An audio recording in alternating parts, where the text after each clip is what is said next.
700 years ago, 1322, we look at the events in and around the world at that time.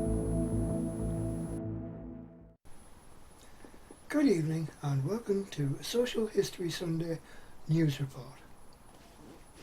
We will bring you international, national and local news, keeping you up to date with current events throughout Europe. Mongol horde is still ravaging Eastern and Western Europe, and Eurasia and Asia. They are currently extending their foray into the Indian subcontinent, and all estimates suggest that up to date there have been some 25 million lost souls. How this can continue, I have no idea.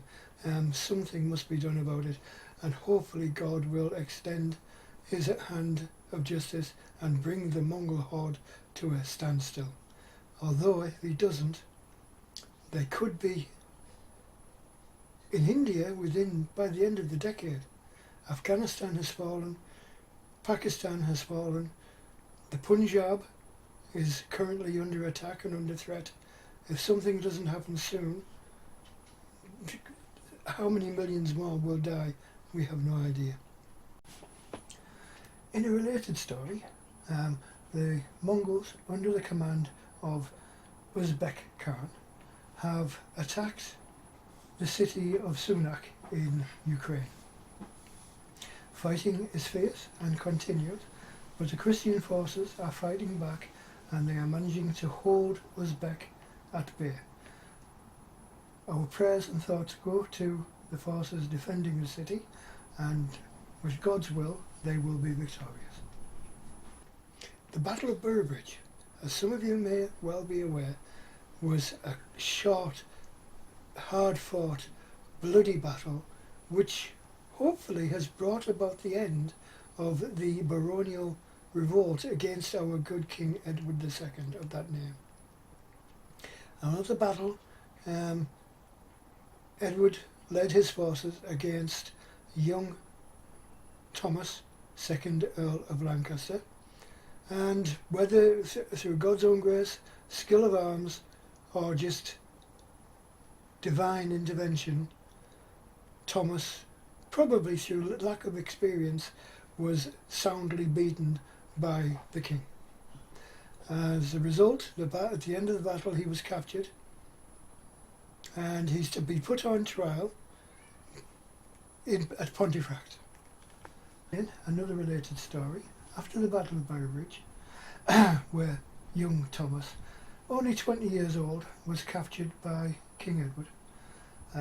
He was subsequently taken to Pontefract Castle, put on trial 5 days after the battle, and everybody expected Edward to be lenient.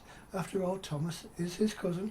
He's only a youngster, little experience, but no leniency was shown.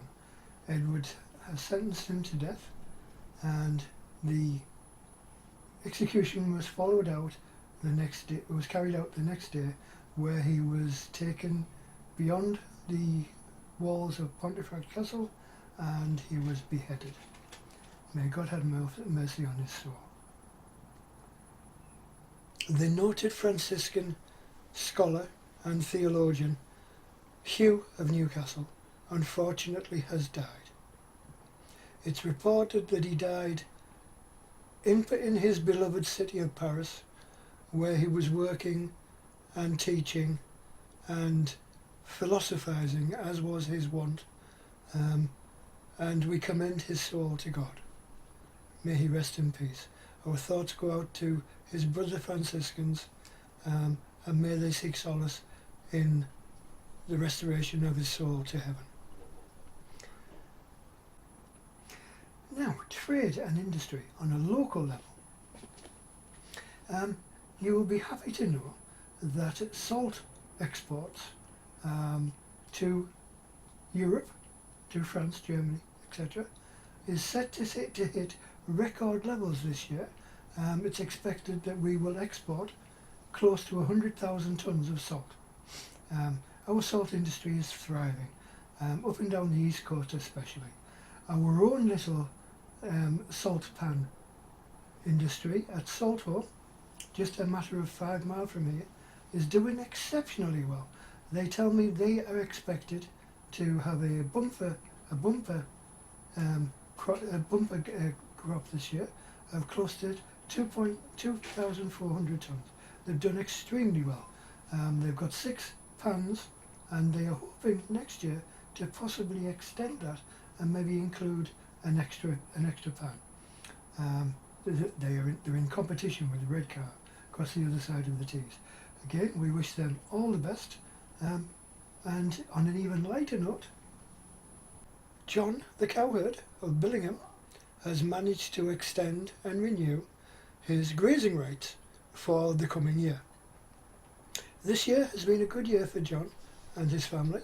They have had 15 extra calves born, one of them a bullock, the other 14 milking good milk cows. So he's doing quite well, and we wish him all the very best for next year. May his good fortune continue. Well, that's the end of the news bulletin. As I say, may God bless you. Keep you safe. We'll keep slinging the sticks, and we'll talk again soon. Cheers, guys.